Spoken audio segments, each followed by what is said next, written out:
ओम शांति। 7 तारीख की मुरली है और रिवाइज कोर्स की मुरली का तारीख है 29/10/87। और जिस टॉपिक पर बाप दादा ने आज विशेष ध्यान खिंचवाया है वो है तन मन धन। तन मन धन और संबंध की शक्ति। तन मन धन और संबंध की शक्ति।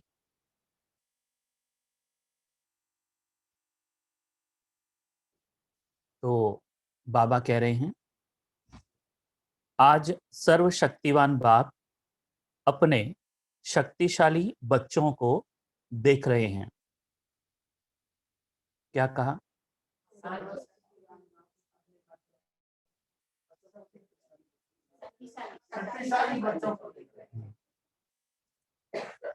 पहले ही वाक्य पे मत फिसल जाओ, अभी तो शुरुआत है मुरली।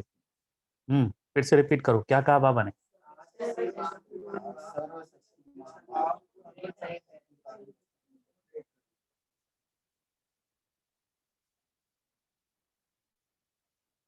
वाक्य इसलिए आपसे पूछा क्योंकि बाबा किस दृष्टिकोण से आज मुझे देख रहा है ये जानना मेरे लिए बहुत जरूरी है कि बाबा के जहन में मेरे लिए ऐसा क्या है। तो आज बाबा हमसे कह रहे हैं कि मैं ऐसे वैसे बच्चों को नहीं देख रहा हूं, मैं उन बच्चों को देख रहा हूं जो कैसे हैं, सर्वशक्तिवान है और सर्वशक्तिवान के बच्चे हैं। इसका मतलब ये भी होता है जो बाबा कहते हैं कि आज भले हम ये बात को शायद ना समझें, लेकिन बाबा कहता है कि तुम में वो क्षमता है। शायद हमें अपने पर विश्वास ना हो, शायद हमें अपनी कैपेसिटी का अंदाजा ना हो, लेकिन बाबा कहता है कि तुम में है। अभी तुम्हारा पुरुषार्थ ही ऐसा है कि तुम अपनी उस शक्ति को बाहर सरफेस पर, वातावरण में, परिस्थितियों के बीच उसको ला नहीं पाते हो। एक इंसान जो कभी किसी रेस को जीतना चाहता है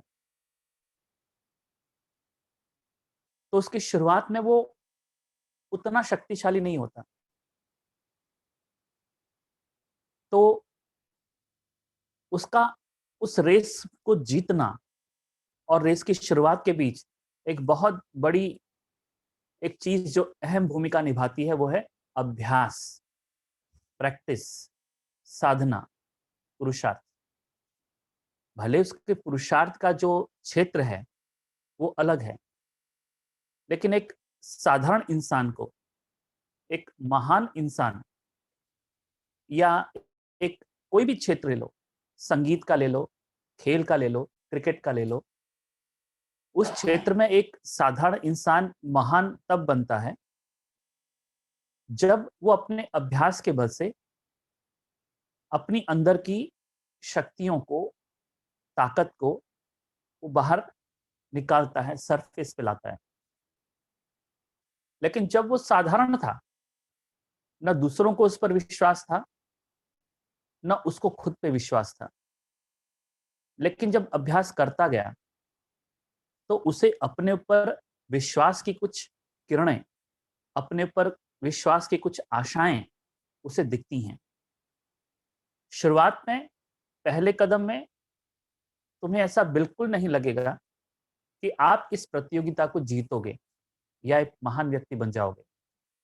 तो अगर किसी व्यक्ति को अपने अंदर की क्षमता को सेंस भी करना है, महसूस भी करना है, उसका एक ही तरीका है, आप अभ्यास कीजिए। अभ्यास करते करते कुछ दिनों में एक आत्मविश्वास, भले वो 5% का क्यों ना हो, आता है। अगर आप अभ्यास ही नहीं करेंगे तो 5% का जो विश्वास है वो भी आपको मिलेगा नहीं। और ये 5% का जो विश्वास है यही फिर 25% का विश्वास बनता है। और अगर वो साधना करता जाए तो ये 25% का विश्वास 75% बन सकता है, 100% बन सकता है। लेकिन शुरुआती दौर में वो व्यक्ति बिल्कुल साधारण होता है। हम किसी भी क्षेत्र में जाएं, आज जो भी महान हस्तियां हैं, आप उनकी बायोग्राफी को पढ़ लो, जीवन कहानी को पढ़ लो, तो एक ही चीज आप देखोगे कि उन्होंने मेहनत की है। और आज जब हम खुद बाबा के बच्चे हैं और बाबा इस दृष्टिकोण से हमको देख रहा है कि आप सर्वशक्तिमान हो, सर्वशक्तिमान के सर्वशक्तिशाली बच्चे हो, तो बाबा यही कह रहा है कि आपको ऐसा लग रहा होगा कि मैं एक साधारण हूं। ये हर इंसान को लगता है शुरुआत में। और बाबा हमको इन्फॉर्म कर रहा है कि तुम साधारण नहीं हो, तुम असाधारण हो, तुम अलौकिक हो, तुम में काफी शक्तियां हैं। लेकिन तुम कमजोर कहां पड़ते हो? तुम्हारा पुरुषार्थ तुम्हें वो विश्वास नहीं दे पाता, क्योंकि तुम्हारे अभ्यास में कहीं ना कहीं कुछ कमतरता है। शायद उसमें शायद उसमें कमिटमेंट नहीं है, शायद उसमें दृढ़ता नहीं है, शायद उसमें जिद्द नहीं है, उसमें दृढ़ संकल्प नहीं है। इसलिए तुम्हारा अभ्यास तुम्हें उतना अपने आप में विश्वास दे नहीं पाता। पुरुषार्थ का बाई प्रोडक्ट क्या है? पुरुषार्थ का रिजल्ट क्या है? आत्मविश्वास। मैं कर सकता हूं, इसकी प्रतिशत की जो मात्रा है उसको बढ़ाता है अभ्यास। तो ये बहुत जरूरी है कि आप साधना में, पुरुषार्थ में रुचि लें, पुरुषार्थ का विश्लेषण करें। केवल पुरुषार्थ नहीं करें, अंधाधुंध कुछ भी नहीं करें। देखिए, स्विमिंग जिसको कहते हैं, कैसे भी स्विमिंग कर लेना वो अलग है, लेकिन अगर आपको रेस जीतनी है तो उसके लिए बहुत ट्रेनिंग की जरूरत है, प्रशिक्षण की जरूरत है। गांव के कुएं में तैरना और ओलंपिक के रेस के उस पॉन्ड में तैरना, उस पूल में तैरना, कुएं में तैरना, उस पूल में तैरना, एक प्रोफेशनल तैराक होता है। और एक गांव के पॉन्ड में गांव के बच्चे, ये कुएं में गांव के बच्चे, तालाब में, नदी में जो गांव के बच्चे वो तैरते हैं, दोनों में अंतर है। तो वो जो प्रोफेशनल होता है वो क्या करता है? तैराकी का विश्लेषण करता है कि हाथ को कैसे करना है। अगर मुझे अपनी उस तैराकी की स्पीड को बढ़ाना है तो किस तरीके से मुझे पांव को, शरीर को शरीर को कैसे साधना है, शरीर के किस हिस्से से अपने वजन को कम करना है, कौन कौन सी मुझे एक्सरसाइज करनी है जिससे कि मैं अपनी स्पीड को, अपने सेकंड्स को बढ़ा सकूं। लेकिन जब कोई गांव का व्यक्ति कोई कुएं में या नदी में तैरता है, उसके लिए सब चीजें मायने नहीं रखती। वो खाली उतरता है, तैरता है और जैसे मन चाहे वैसे हाथ पैर मारता है। रही बात यही पुरुषार्थ की।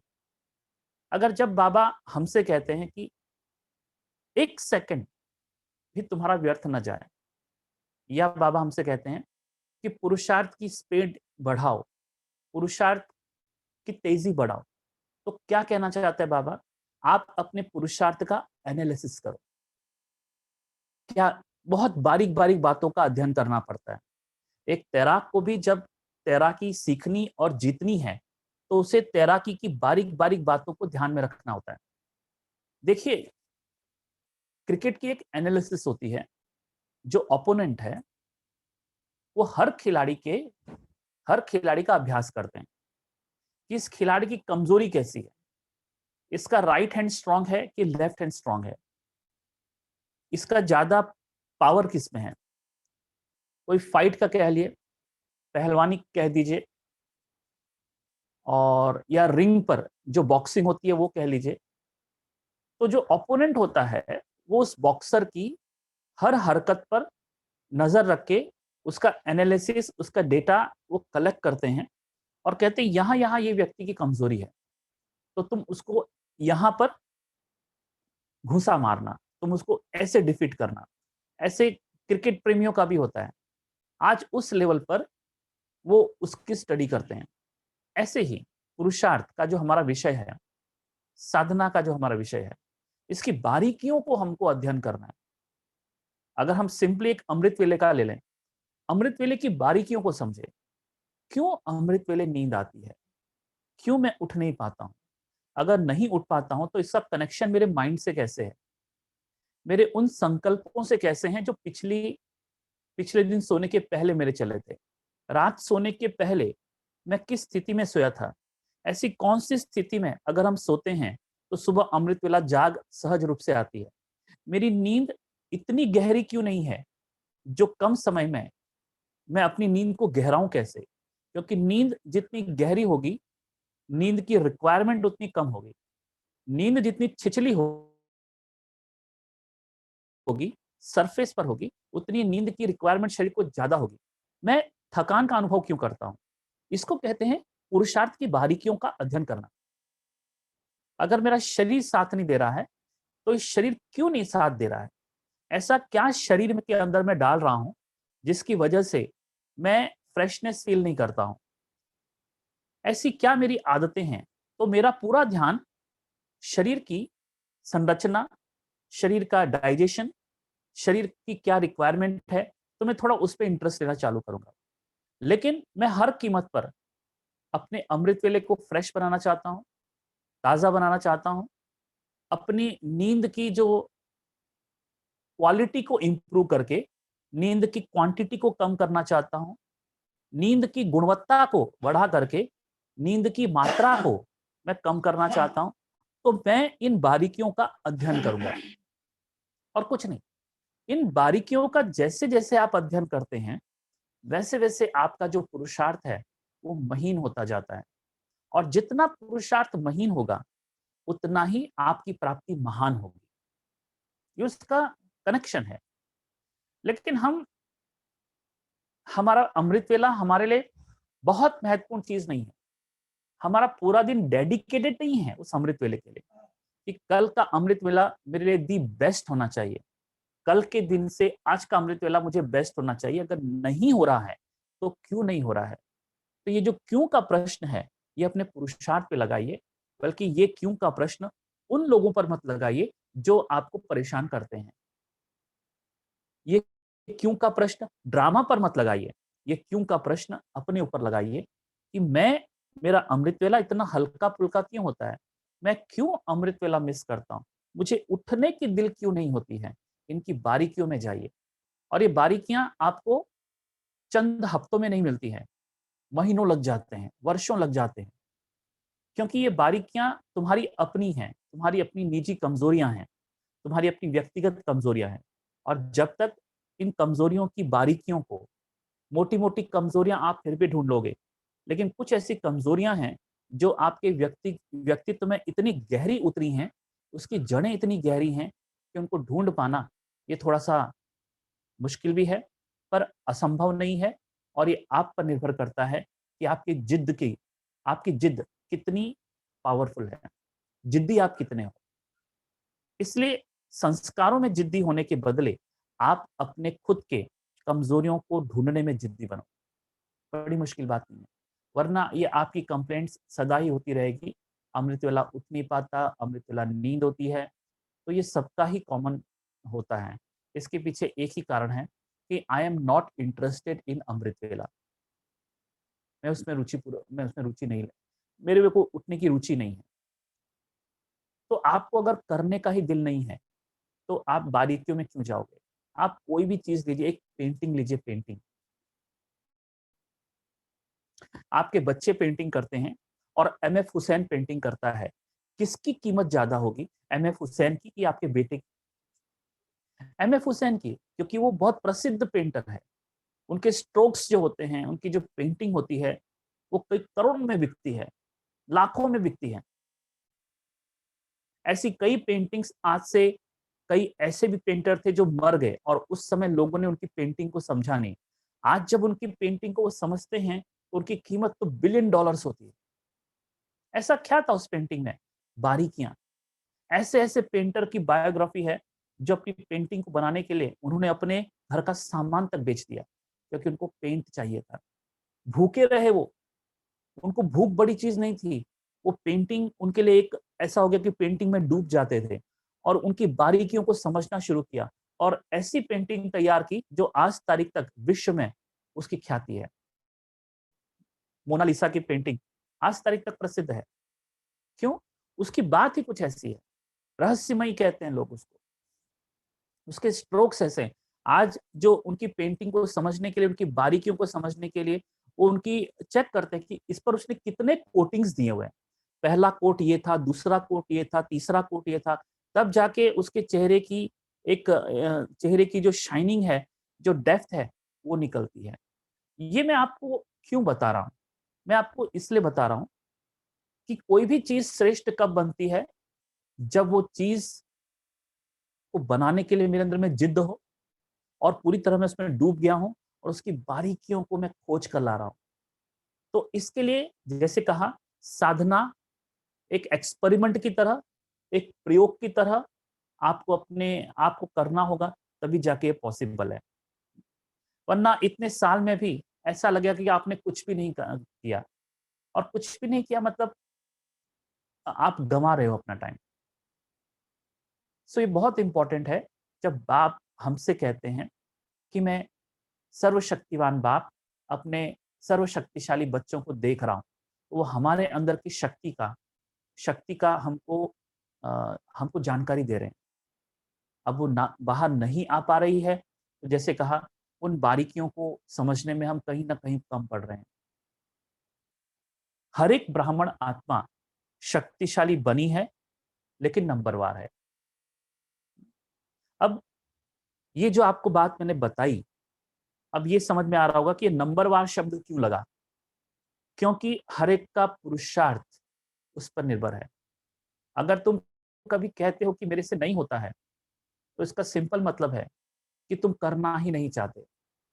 क्योंकि जो करने की जिद में अड़े हैं, वो कर लेते हैं, कैसे भी करके। जिनको करना नहीं है, उन्हीं के पास बहानों की लाइन लगी होती है, बहानों की लाइन लगी होती है।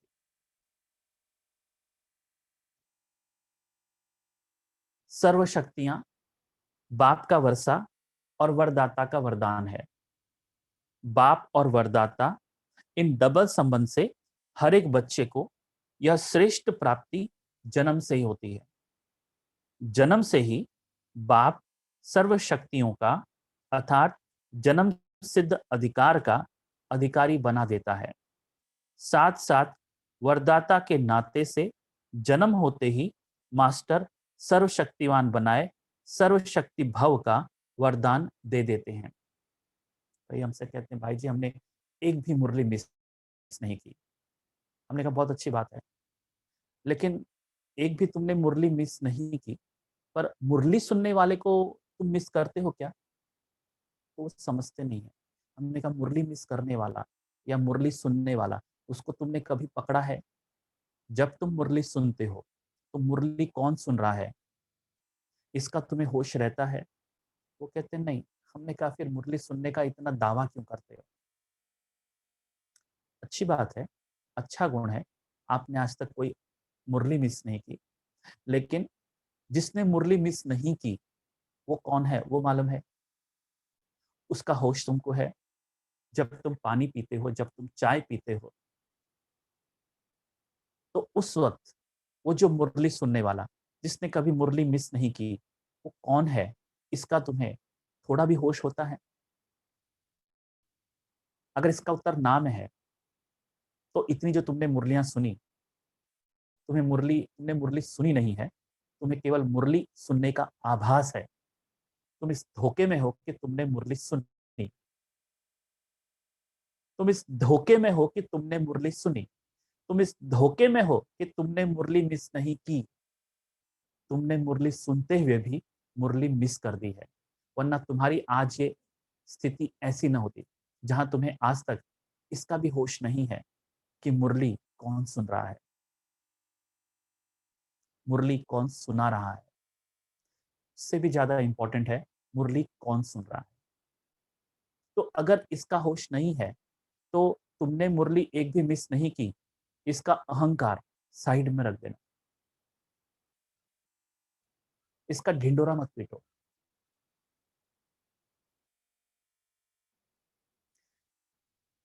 तो क्या इंपॉर्टेंट है, मैं क्या मिस कर रहा हूं? मैं अपने आप को मिस कर रहा हूं in each and every activity. Her activity में मैं अपने आप को मिस कर रहा हूं। आई एम ड्रिंकिंग टी, चाय पी रहा हूं, मैं अपने आप को मिस कर रहा हूं।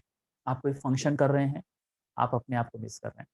आपने फंक्शन किया, कोई बहुत बड़ा प्रोग्राम अटेंड किया, या बहुत बड़ी शिवरात्रि अटेंड किया, आपने बहुत बड़ी बड़ी सेवाएं की, लेकिन ये सेवा किसने की? उसको तो आपने पूरी शिवरात्रि में कभी पकड़ा ही नहीं।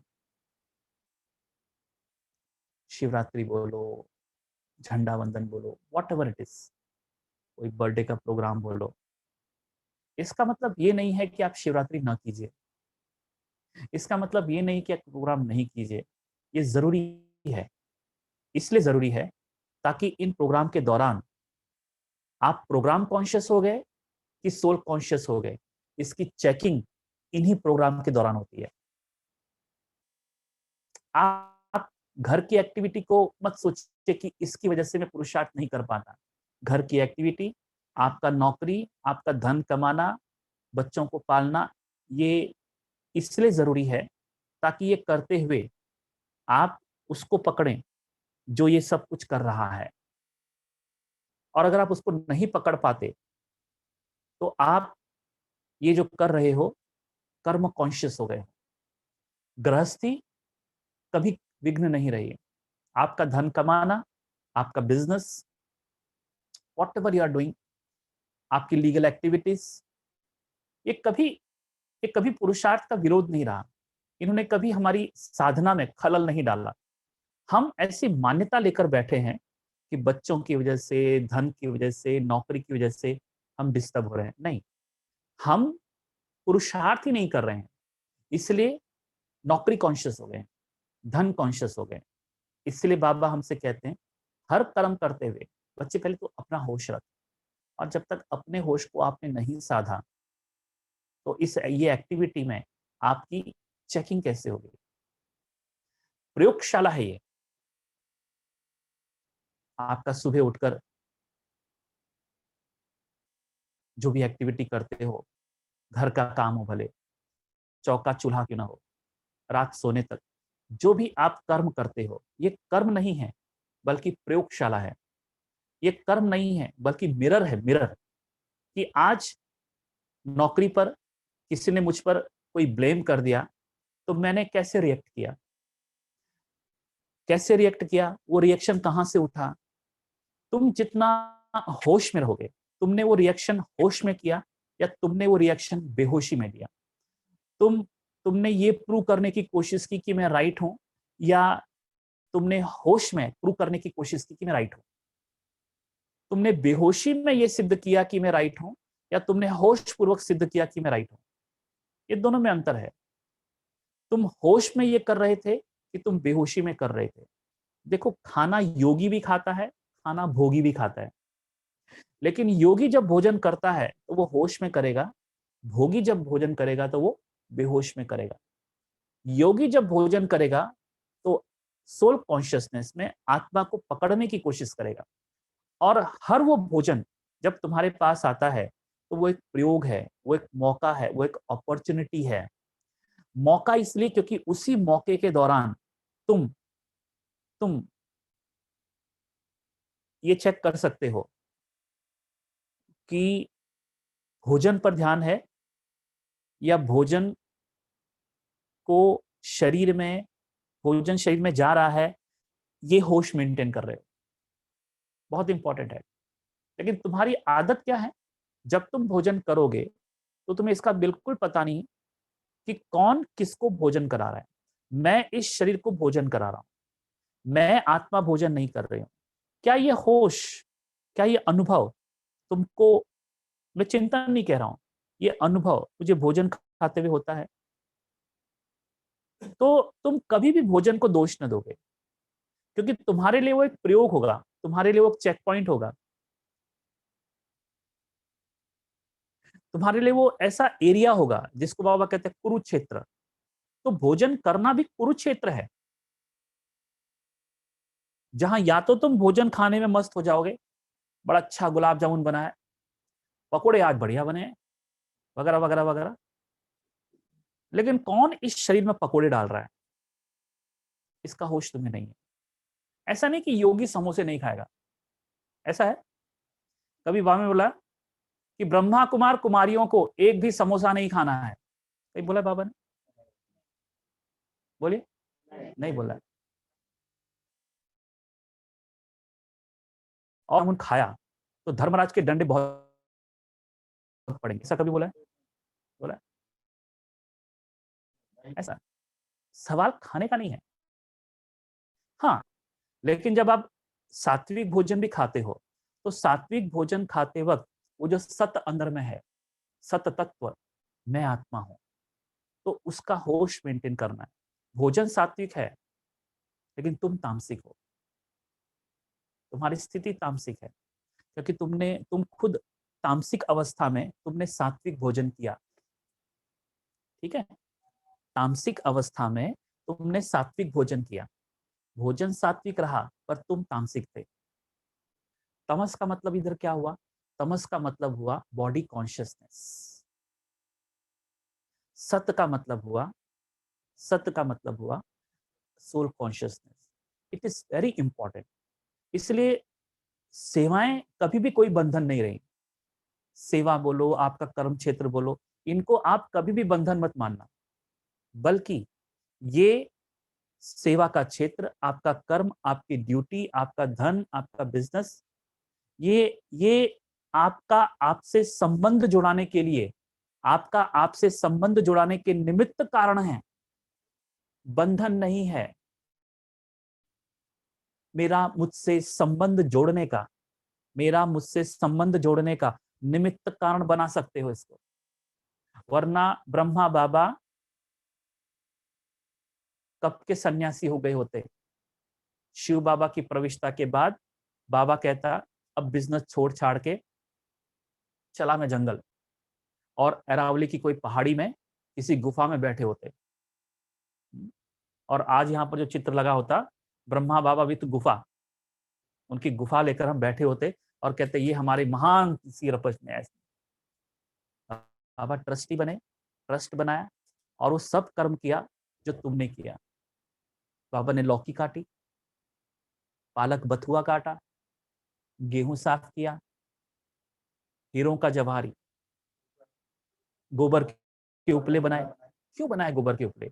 बाबा ने कहा लेट मी चेक, मुझे वो देभान तो नहीं आ रहा है। और गोबर के उपले बनाते वक्त वो, मैं गोबर के उपले बनाते वक्त मेरी अवस्था कैसी है? गोबर के उपले बनाना ये कर्म है, लेकिन उस कर्म को करते वक्त मेरी स्थिति कैसी है? ये चेक पॉइंट है, ये निमित्त कारण है। इसलिए अपने घर को कभी दोष मत दो, अपनी सास को कभी मत दोष दो। दोष मत दो मेरा मतलब ये है कि वो स्थिति में आप खुद क्या अनुभव कर रहे हो, ये इस पर गौर करना, ये आपका पुरुषार्थ है। अपनी स्थिति को खराब मत करो। भले सास जो तुम पर अन्याय करती है, अत्याचार करती है, उसका आप लीगल एक्शन ले लो, पुलिस में जाओ, कुछ आपके प्रॉपर्टी के इश्यूज हैं वो सॉल्व करो, what ever it is legal. लेकिन मैं इन सबको करते वक्त मेरी खुद की स्थिति में क्या अनुभव कर रहा हूँ? सास को सास को क्या अनुभव कर रहा हूँ? शैतान, चंडिका या चांडाल, क्या अनुभव कर रही हूँ? ये बहुत इंपॉर्टेंट है कि सास के प्रति आपका दृष्टिकोण क्या है। दृष्टिकोण सात्विक है क्या? और दृष्टिकोण सात्विक करने के लिए आपका स्वयं से कनेक्शन होना जरूरी है। ये सोल कनेक्शन, आपका खुद से का जो सोल कनेक्शन है वो डिस्कनेक्ट हो गया है, इसीलिए जो दृष्टिकोण है वो पतित हो गया है। मैं ऐसा नहीं कह रहा हूं कि अगर आप ऐसा करेंगे तो सास सुधर जाएगी। मैं ऐसा नहीं कह रहा हूं कि ऐसा करोगे तो बहू सुधर जाएगी। बहू को सुधारने के आप दुनिया भर के करो जो करना है। लेकिन बहू को सुधारते वक़्त ये जो भीतर मैं हूँ, मैं डिस्टर्ब फ़ील कर रहा हूँ, मैं दुखी फ़ील कर रहा हूँ, मैं परेशान फ़ील कर रहा हूँ, ये फीलिंग गलत है। ओके? तब आप ये दोष नहीं दोगे, देखो बाबा को इतना याद किया, तो भी मेरी बहू, मेरा बेटा, मेरी सास, मेरे ससुर, देखो ना कैसे बोलते हैं, क्या बोलते हैं। क्या फ़ायदा बाबा को याद करने का? इस प्रकार की जो आपके डायलॉग्स हैं, ये कभी भी आपके मन में, भले आप बोलते नहीं हो, अंदर में ऐसा फ़ील नहीं करोगे, ठीक है? तो इसके लिए मैं इस बात पर आपको गौर करा रहा हूँ कि कर्म क्षेत्र, कुरुक्षेत्र, ये आपके लिए बंधन नहीं है, बल्कि कर्म क्षेत्र, कुरुक्षेत्र, ये आपकी अपनी स्थिति को दर्शाने वाला आईना है, आईना। और कहते हैं आईना झूठ न बोले, दर्पण। तो कभी ऐसा हम नहीं कहते कि कोई लीगल एक्शन मत लो। अगर आपके घर वाले आपको परेशान कर रहे हैं, तो उनके खिलाफ कोई एफआईआर दर्ज नहीं कराओ। ऐसा कभी किसी मुरली में बाबा ने नहीं कहा है। सुना है आपने कभी? नहीं। आपको अत्याचार को जिस भी ढंग से टैकल करना है, पर एक हमेशा ध्यान रखो, अत्याचार को टैकल करने के पहले, ये जो अत्याचार को टैकल करने वाला है, इसका होश आपको मल्टीप्लाई करना है।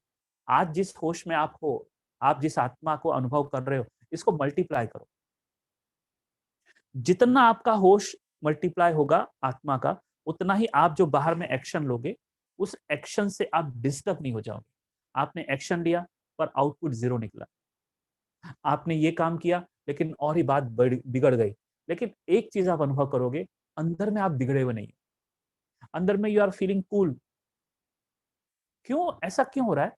क्योंकि ये जो स्वयं से जो कनेक्शन है ना, ये आपको दुनिया के कर्मों के रिजल्ट से डिटैच कर देता है। डिटैचमेंट अचानक नहीं आएगा। ये वाक्यों को सुन के नहीं आएगा। कैसे आएगा? आप जितना अपने आप से अटैच रहेंगे, उतना दुनिया के कर्मों के रिजल्ट से डिटैच रहोगे। अगर आप अपने आप से डिटैच नहीं र आप अपने आप से अटैच नहीं होगे, तो हर कर्म का परिणाम आपका मूड बेकार कर देगा। या तो कर्म का परिणाम पॉजिटिव आया, you will be very happy, और कर्म का परिणाम अपने अनुसार नहीं आया, यू विल बी डिस्टर्ब, आप बहुत दुखी हो जाएँगे। इसलिए कई बार माताएँ दीदी के सामने आके रोती हैं, देखो ना बहू कैसे करती है, माँ ऐसे करती है, बेटा ऐसे करता है। भले आप सुनाओ, लेकिन आप बताते वक़्त अंदर में दुःख महसूस कर रहे हैं। हमारा प्रश्न वो है, हमारा मुद्दा वो है कि एक योगी जब अपनी बहू को टैकल करता है, एक योगी जब अपनी समस्याओं को टैकल करता है, एक एक योगी जब अपनी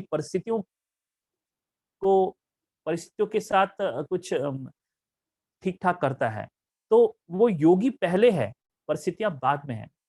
तो योगी होकर के, और जब मैं कहता हूँ योगी होकर के, इसका मतलब क्या? इसका मतलब ये नहीं कि व्हाइट ड्रेस पहन के, ये नहीं कह रहा हूँ कि व्हाइट ड्रेस पहन के खान-पान की शुद्धि तो हो गई, शायद यही योगी है। नहीं, योग का मतलब कनेक्शन। कनेक्शन का मतलब सबसे पहले कनेक्शन आपका होना चाहिए खुद से, बाद में कनेक्शन बाबा से। हम उल्टा करते हैं। बाबा से कनेक्शन स्ट्रॉन्ग करते हैं, खुद का जो कनेक्शन है, उसका ज़ीरो हो जाता है। इसकी वजह से जो हमारा बाबा से कनेक्शन होता है, वो कनेक्शन एक्चुअल में रियल कनेक्शन नहीं है, वो फॉल्टी कनेक्शन है। फॉल्टी कनेक्शन का मतलब आपको लगता है कनेक्ट हुआ, आपको लगता है हम कनेक्ट हो गए, पर कुछ मिलता नहीं है। क्योंकि कनेक्शन का जो दूसरा छोर है, वो डेड है, वो लाइव नहीं है, डेड है। और कनेक्शन का एक छोर मैं हूँ, मैं आत्मा, उसको पहले लाइव बनाओ।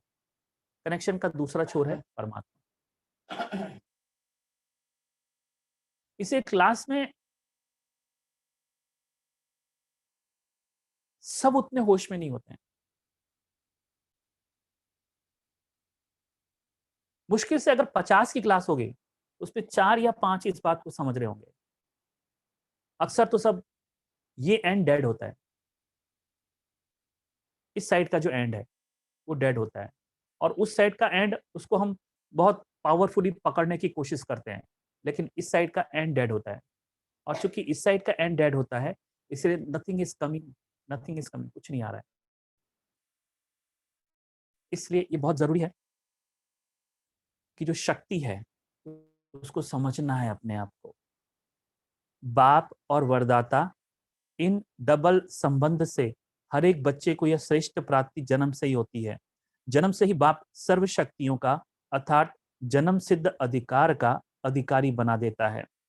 सभी बच्चों को एक द्वारा एक जैसा ही डबल अधिकार मिलता है, लेकिन धारण करने की शक्ति नंबरवार बना देती है। धारण करने की शक्ति, हमारी जो धारण करने की शक्ति है उसमें शरीर का इतना उपयोग नहीं है। हमारी धारण करने की शक्ति में मन का बहुत इंपॉर्टेंट रोल है। सूक्ष्म पुरुषार्थ स्थूल धारणा को लाने में सहूलियत है। आप जितना सूक्ष्म पुरुषार्थ करेंगे, समझो आप पुरुषार्थ सूक्ष्म मतलब अपने आप को देखने का जो सबसे सूक्ष्म सबसे बारीक है, मैं कौन हूं। चाय पी रहा हूं तो इस अनुभव से अपने आप को गुजारना कि मैं ऐसा महसूस कर रहा हूं कि चाय शरीर में जा रही है, लेकिन मैं इसे अनुभव कर रहा हूं। मैं अनुभव करने वाला अलग हूं। इसको सूक्ष्म पुरुषार्थ कहते हैं। ये आप जितना पावरफुली करोगे उतना ही आप पाओगे कि आपकी जो स्थूल धारणाएं हैं, कम बोलो, धीरे बोलो, मधुर बोलो, ये सब होने लगी हैं। फिर आपको कोई डिफिकल्टी महसूस नहीं होगी। भले वो खान पान की शुद्धि की बात हो, भले वो पवित्रता की बात हो, भले वो न भड़कने की बात हो, हर कर्म में शांत रहने की बात हो, किनारा करने की बात हो, जो मुरलियों में बाबा धारणाओं की लिस्ट देता है, इजीली हो जाएगी। उस पर आपको ध्यान देने की जरूरत ही नहीं है। ध्यान आपका गलत जगह है। ध्यान आप इस पर देते हो कि मेरे को गुस्सा नहीं करना है, पर ध्यान आप इस पर नहीं देते हो कि गुस्सा किसको आ रहा है।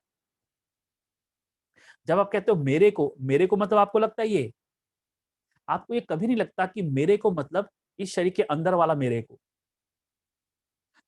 तो उसका होश न होने की वजह से उस पर आपका ध्यान जाए। ध्यान वहां केंद्रित करो, मैं कौन हूं। जब आपको गुस्सा आता है, ध्यान इस पर केंद्रित मत करो जिसने गुस्सा दिलाया, जिस बात की वजह से गुस्सा आया। अगर आप इतना भी होश रखें कि जब जब गुस्सा आएगा मैं अपने आप को इस शरीर के अंदर महसूस करूंगा, आपकी पूरी जो ऊर्जा है गुस्से में जो जा रही है, वो पूरी ऊर्जा आपकी आत्म कॉन्शियस या सोल कॉन्शियस को अनुभव करने में इन्वेस्ट हो जाएगी। तो आपकी ऊर्जा वेस्ट नहीं होगी, क्योंकि गुस्से में आप इतनी ऊर्जा वेस्ट करते हो कि अगर उसी गुस्से को किसी न किसी कारण से मैं आत्मा हूं इस अनुभूति में डाइवर्ट कर दिया जाए, तो वही ऊर्जा ध्यान की ऊर्जा बन जाती है, और वही ऊर्जा विध्वंस की भी ऊर्जा बन सकती है। आप उसी ऊर्जा का उपयोग डिस्ट्रक्शन के लिए कर सकते हो। गुस्सा, चिढ़, निराशा, ये आपका विध्वंस करेगी। और उसी मौके पर, उसी टाइम पर जब आपको निराशा आ रही है, जब आपको गुस्सा आ रहा है, उस पर अगर आप बार बार अगर ये प्रैक्टिस कर लें, मैं नहीं कहता कि एक दिन में सफल हो जाओगे, महीनों लग जाएंगे। कि अगर इस प्रैक्टिस को खाली एक बात का ध्यान रखना है, जब जब मुझे गुस्सा आएगा, जिसको गुस्सा आ रहा है उसको मैं फाइंड आउट करूंगा, उस पर मैं ध्यान देने की कोशिश करूंगा। तो गुस्सा किसको आ रहा है?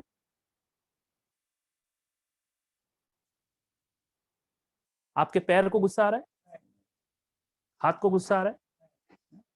हाथ ने किसी को थप्पड़ मारा मतलब हाथ को गुस्सा आया ना, आपको नहीं आया। देखो आज बाबा ने क्या बोला, आप शक्तिशाली बच्चे हो, ये मास्क आपको कुछ नहीं रोक सकता बोलने से। तो बोलिए। हाँ, गुस्सा आत्मा को आता है। तो उस पर ध्यान दो जिसको गुस्सा आया। किस पर गुस्सा आया, बाजू करो। क्यों गुस्सा आया, बाजू में करो। परिस्थितियों को मत देखो। उस दौरान एक मौका मिला है आपको, जब आपका गुस्सा विध्वंस कर सकता था, आपने उसे क्रिएटिविटी में लगाया। वो डिस्ट्रक्शन में जाने वाला था, आपने उसे रचनात्मक कार्य में लगाया। किसको रचने में लगाया? अपने आप को अनुभव करने में आपने उस शक्ति को डाइवर्ट किया। पानी गिरता है, हम उसका बांध बना देते हैं, और उसी बांध से हम बहुत सारे काम करते हैं। देखो पुराने जमाने में गांव में पंचक्की हुआ करती थी, पानी की चक्की। पानी उसमें क्या करते हैं, पानी का फ्लो है, और फ्लो को ऐसा डाइवर्ट करते हैं कि वो जो चक्की घूमने लगे और उससे आटा पीसा जाता था। ये मालूम है आप लोगों को? आप लोग में से कितने लोगों ने वो पंचक्की देखी है? क्योंकि मैंने देखी है। हाँ, आपने भी देखी है ना? उसमें क्या करते हैं, पानी का फ्लो ही डालते हैं ना।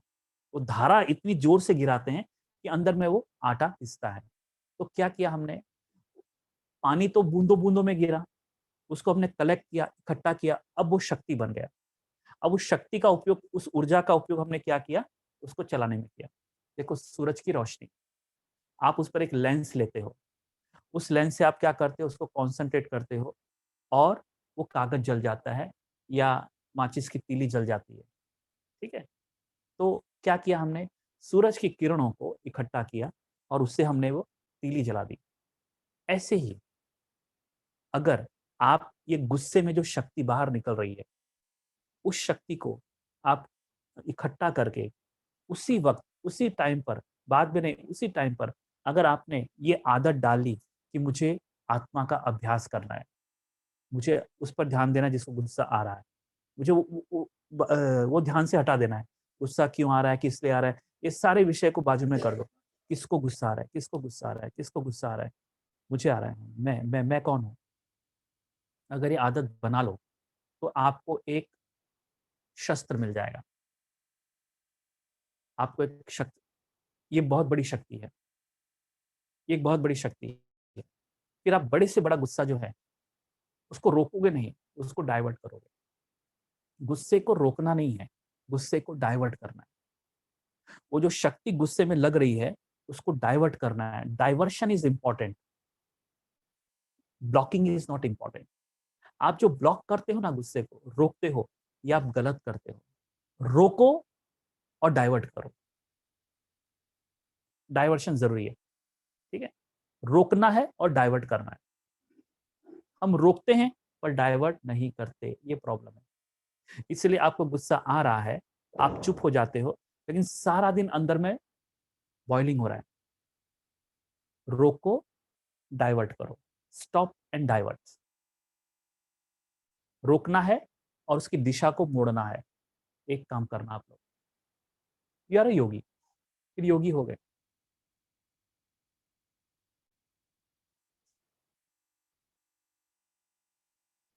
सभी बच्चों को एक द्वारा एक जैसा ही डबल अधिकार मिलता है, लेकिन धारण करने की शक्ति नंबरवार बना देती है।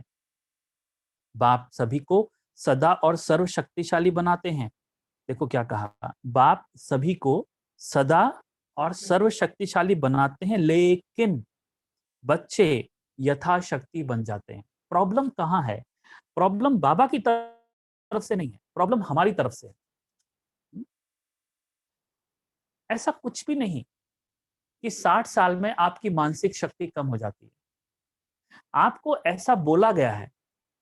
हर वक्त व्यक्ति कहता है, देखो 60 साल में फिर कुछ कर भी नहीं सकेंगे, 60 साल में तुम कमजोर हो जाओगे, 60 साल में तुम्हारी मन की शक्ति खत्म हो जाएगी, 60 साल में तुम्हारा विल पावर भी। ये गलत बातें आपको दिखाई गई हैं। ये गलत प्रोग्रामिंग समाज, सोसाइटी आपको करता है और इनको सुन सुन के अब आप अंदर में प्रोग्रामिंग क्या करते हो, 60 साल में मेरी शक्ति खत्म हो जाएगी, 60 साल में मेरा मन कमजोर हो जाएगा, और सचमुच 60 साल में तुम कमजोर हो जाते हो। ये किसने किया? आपने अंदर में फीड डाला। और हमारे सामने बेस्ट एग्जाम्पल ब्रह्मा बाबा हैं। 60 साल के बाद उन्होंने पुरुषार्थ शुरू किया, जो पुरुषार्थ हम आपसे, बाबा आपसे करता है। नहीं, प्रोग्रामिंग ये फिट नहीं करो। तन आपका बूढ़ा हो सकता है, पर मन क्या क्या, मन बूढ़ा नहीं होता है। मन हमेशा युक्त रहता है। मन में, मन की जो शक्तियां हैं, वो तन की शक्ति घटने से कम नहीं होती, हमेशा ध्यान रखिएगा। वरना 60 साल के ब्रह्मा बाबा नारायण नहीं बनते, कभी नारायण नहीं बनते। तो ये कौन सी शक्ति थी? शारीरिक नहीं थी। ये उनके भीतर का अपना विल पावर, अपनी जिद करना ही है। अब 60 साल का व्यक्ति अमृत वेला 2-2:30 बजे उठता है, और कहीं हमने सुना है विश्व के किसी कोने में अगर एक व्यक्ति कर सकता है, तो मैं भी कर सकता हूं। और ये पहला सेंटेंस इस बात का सबूत है। सर्वशक्तिवान बाप अपने शक्तिशाली बच्चों को देख रहे हैं। ऐसा नहीं कहा कि सर्वशक्तिवान बाप ये जो फलाने सेंटर से आए हैं, बस उन्हीं शक्तिशाली बच्चों को देख रहा है। सर्वशक्तिवान बाप अपने शक्तिशाली बच्चों को देख रहे हैं। बच्चे जो भी बाप के हैं वो शक्तिशाली ही हैं, लेकिन बाबा ने अगला सेंटेंस कहा यथाशक्ति।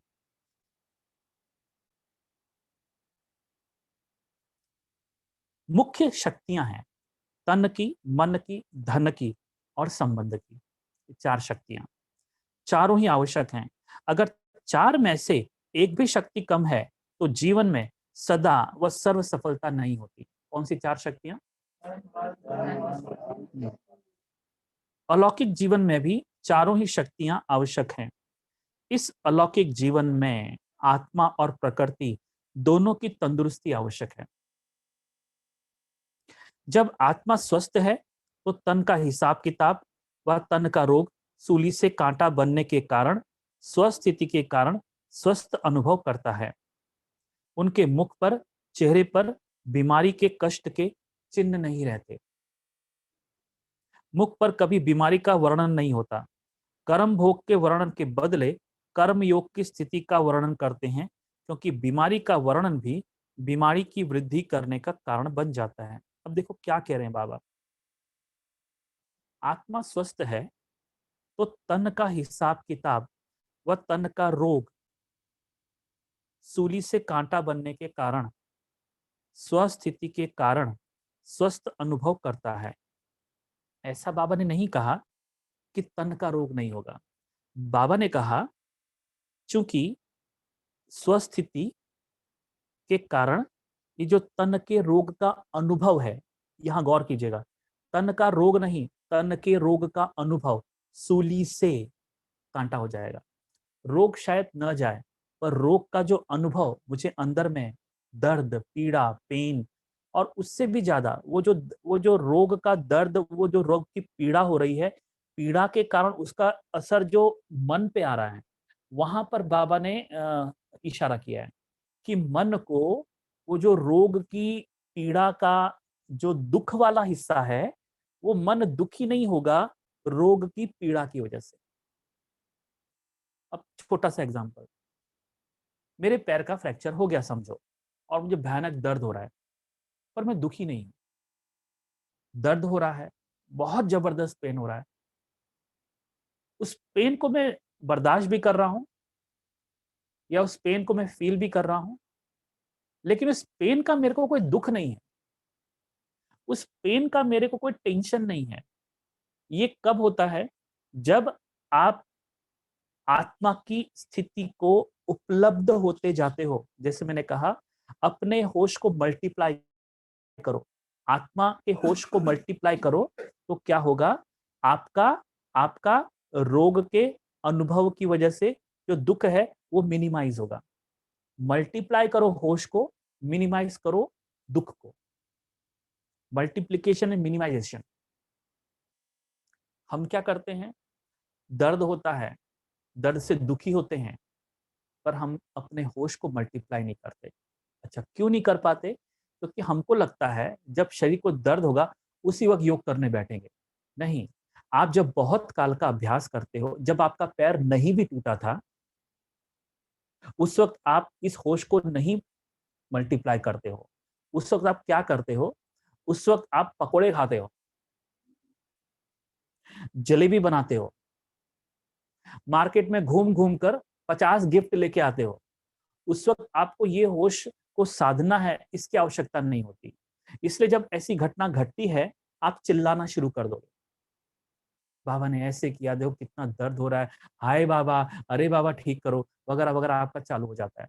अरे जब सब ठीक ठाक था, तब एक मौका था आपको, अब अपने को ठीक ठाक करो।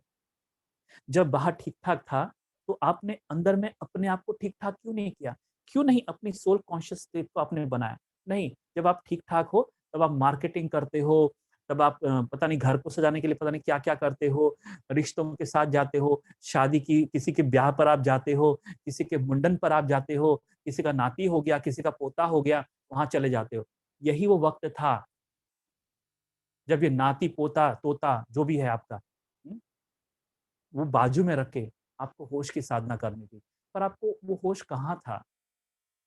वो होश कहाँ था? तब तो उनकी बर्थडे पार्टी में जाना आपके लिए बहुत इंपॉर्टेंट था, क्योंकि वरना वो लोग नाराज हो जाएंगे। लेकिन अब जब आपकी हड्डी टूटी, अब उस हड्डी टूटने के दर्द में जिनके भी घर में आपने बर्थडे पार्टी की थी, उनको बुलाओ, बोलो घर में रहो मेरे आसपास, जब भी मेरे को दर्द हो, हं, मेरे को सहलाना। आएंगे वो लोग?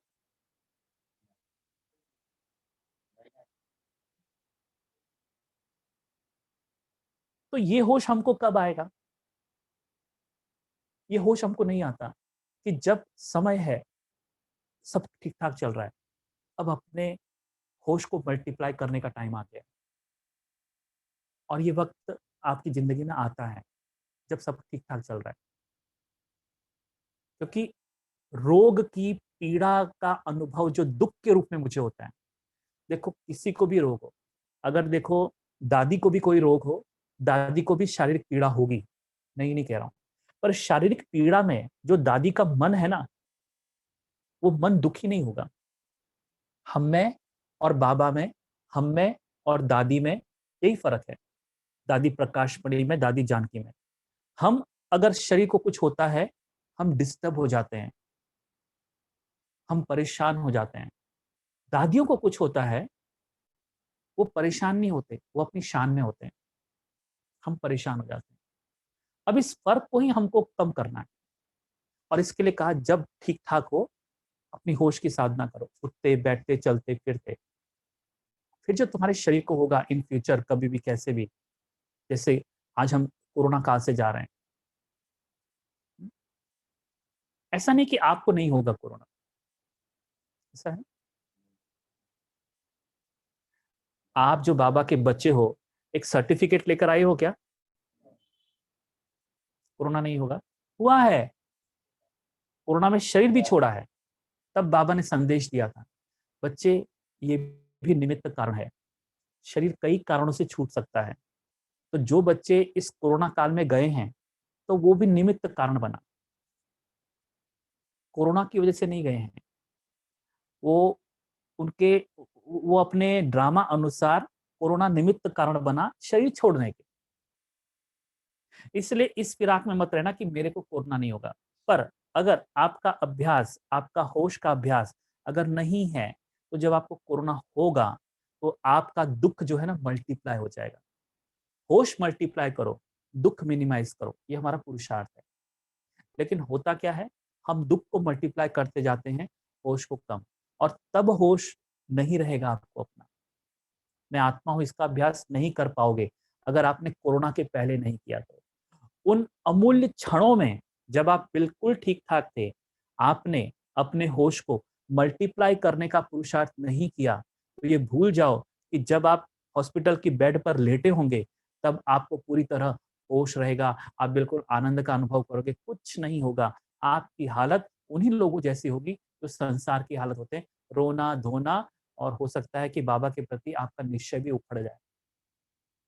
बाबा को भी आप बुरा-भला कह दो, इससे कोई फ़र्क नहीं पड़ता बाबा को। वैसे भी भक्ति में हमने काफ़ी गालियाँ दी हैं, थोड़ी और सही।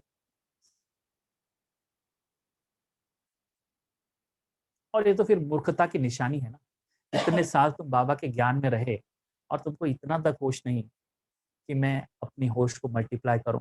तुम भक्ति मार्ग की तरफ बाबा से अभी भी वही एक्सपेक्टेशन कर रहे हो, हॉस्पिटल की बेड पे रह के। बहुत इंपॉर्टेंट बात है। इसलिए अगर मेरे शरीर को कुछ होता है, मेरे मन को कुछ नहीं होना चाहिए, इसके लिए आपको चिंतन नहीं, चैतन्य, चिंतन नहीं, चैतन्य की अनुभूति चाहिए। चिंतन मत करो, चैतन्य को पकड़ो। छोटे-छोटे, छोटे-छोटे कर्मों में, चाय पी रहे हो, पानी पी रहे हो, खाना खा रहे हो, स्नान कर रहे हो, इन छोटे-छोटे कर्मों में, इन छोटे-छोटे कर्मों में अपने होश को पकड़ने की कोशिश करो। बारीकियों में जाओ, उन बारीकियों को टटोलो, खुद ही खुद का टटोलना शुरू करो।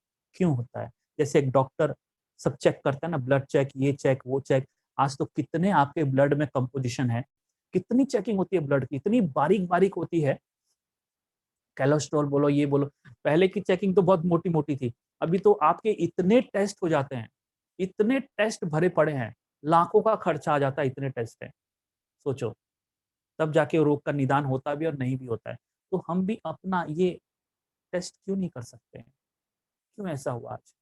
मेरे मन को दुःख क्यों हुआ? कौन-सा संकल्प इसके पीछे काम कर रहा था? और ये संकल्प मेरे को क्यों आया? क्या ये बारीकी हम नहीं चेक कर सकते? इसी को होश कहते हैं। जैसे-जैसे ये बारीकियों में जाने का आपका अभ्यास होगा, उतना ही आपकी दुःख से जो घटनाएँ घटती हैं, मुक्त हो जाओगे। भले वो शरीर को मिला हुआ दुःख है या आपके संबंधों से मिला हुआ दुःख है। इनसे आप पाओगे कि अब आप डिटैच हो गए हो। इसी को बाबा ने कहा बेहद का वैराग्य।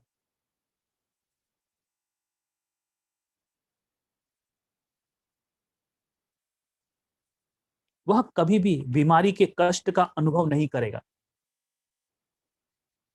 न दूसरे को कष्ट सुनाकर कष्ट की लहर फैलाएगा और ही परिवर्तन की शक्ति से कष्ट को देखो सुनो और ही परिवर्तन की शक्ति से कष्ट को जो मुझे कष्ट हो रहा है उस संतुष्टता में परिवर्तन कर संतुष्ट रहे औरों में भी संतुष्टता की लहर फैलाएगा।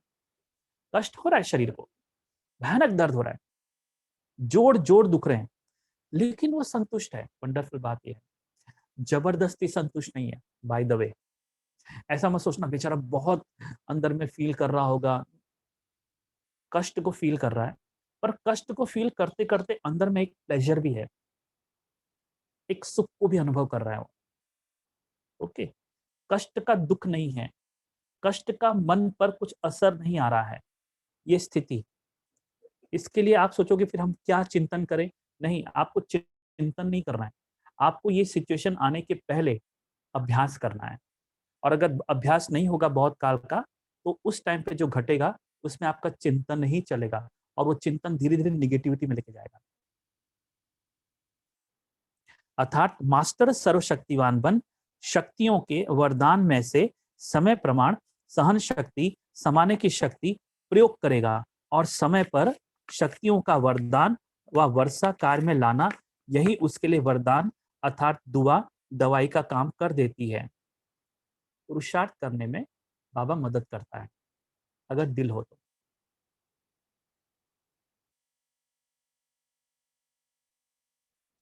वरदान अर्थात दुआ दवाई का काम कर देती है क्योंकि सर्वशक्तिवान बाप द्वारा जो सर्व शक्तियां प्राप्त हैं वह जैसी परिस्थिति जैसा समय और जिस विधि से आप कार्य में लगाना चाहो वैसे ही रूप से यह शक्तियां आपकी सहयोगी बन सकती हैं। इन शक्तियों को वह प्रभु वरदान को जिस रूप में चाहे वह रूप धारण कर सकती है। अभी अभी शीतलता के रूप में और अभी अभी जलाने के रूप में। पानी की शीतलता का भी अनुभव करा सकते हो तो आग के जलाने का भी अनुभव करा सकते हो। दवाई का भी काम कर सकता है और शक्तिशाली बनाने का माजून का भी काम कर सकता है। सिर्फ समय पर कार्य में लगाने की अथॉरिटी बनो। यह सर्व शक्तियां आप मास्टर सर्वशक्तिवान की सेवाधारी हैं। जब जिसको ऑर्डर करो वो हाजिर हजूर का सहयोगी बनेगी, लेकिन सेवा लेने वाले भी इतने चतुर सुजान चाहिए। तो तन की शक्ति आत्मिक शक्ति के आधार पर सदा अनुभव कर सकते हो, अर्थात सदा स्वस्थ रहने का अनुभव कर सकते हो। अब इस पर गौर करना आप लोग। बाबा ने ऐसा नहीं कहा है कि अगर आप आत्मा हो जाएं तो आपके शरीर को कुछ भी रोग नहीं होगा। देखो दादियां कितनी आत्मा हो गई, लेकिन शरीर का कर्म भोग चल रहा होता है। ठीक है, क्या समझाना चाहते हैं बाबा? तन की शक्ति आत्मिक शक्ति के आधार पर सदा अनुभव कर सकते हो। तन की शक्ति अभी कौन सी शक्ति है? तन की शक्ति का मतलब ये नहीं कि आज आप 2 किलो उठा रहे थे कल 10 किलो उठाना शुरू कर देंगे, ऐसा नहीं कहा बाबा ने। तन की शक्ति का ये मतलब नहीं है बाबा ने कहा कि कि अब आपको कोई रोग नहीं होगा, ऐसा कुछ भी नहीं कहा। बाबा ने क्या कहा है कि ये जो शरीर को रोग होगा, उस रोग में आप दुःख का अनुभव नहीं करेंगे, ये है तन की शक्ति, ये है आत्मिक शक्ति। आत्मिक शक्ति की वजह से तन को कुछ हो गया तो भी आप स्वस्थ अनुभव करेंगे। भीतर में आत्मा स्वयं को स्वस्थ अनुभव करेगी। शरीर अस्वस्थ है, गौर कीजिएगा, शरीर अस्वस्थ है, पर मैं आत्मा अपने आप को स्वस्थ अनुभव करूंगी। अस्वस्थ शरीर में स्वस्थ मैं। मैं स्वस्थ हूं, शरीर अस्वस्थ है। ठीक है, ऐसा नहीं है कि मैं स्वस्थ हूं तो शरीर भी स्वस्थ है, नहीं। वरना दादी लास्ट तक स्वस्थ रहती, ब्रह्मा बाबा को हार्ट अटैक क्यों होता? तो ऐसा ऐसा बिल्कुल मत करना। आज देखो हमारे अपने यज्ञ में भी ये नेचुरोपैथी वाले, ये वाले बहुत फल फूल रहे हैं और बहुत बड़ी-बड़ी बात वो करते हैं, कभी-कभी अति भी कर देते हैं और बहुत ज़्यादा अति करते हैं कभी-कभी। वो कहते हैं देखो अगर आप ऐसा करोगे तो ये नहीं होगा। ठीक है, उनकी अपनी नॉलेज है, उस अनुसार होता भी है और शरीर को फ़ायदा भी होता है। लेकिन एक बात और आप ध्यान रखना, कितना भी आप नेचुरोपैथी करो, शरीर बूढ़ा होते जाएगा। 10 साल में नहीं होगा, 25 साल में होगा। 50 साल 50 साल में मरने के बदले 100 साल में मरोगे, 100 साल में शरीर छोड़ोगे।